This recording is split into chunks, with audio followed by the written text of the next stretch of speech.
আজকে আমরা শিখব ক্যান আর ক্যান কিভাবে ব্যবহার করতে হয়।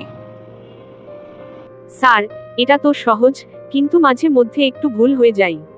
কোনো সমস্যা নাই, খুব সহজ। ক্যান মানে পারি, ক্যান্ট ক্যানট মানে পারি না।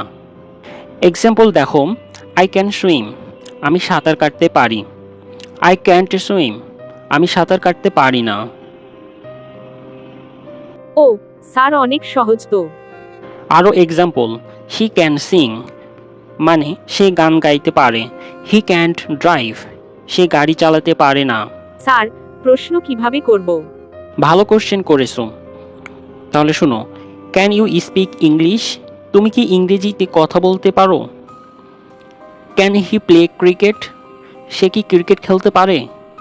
জি স্যার, এখন একদম ক্লিয়ার হয়ে গেলাম। সুতরাং মনে রাখো, ক্যান মানে পারি, ক্যান্ট মানে পারি না। প্র্যাকটিস করো, ইংলিশ অনেক সহজ হয়ে যাবে।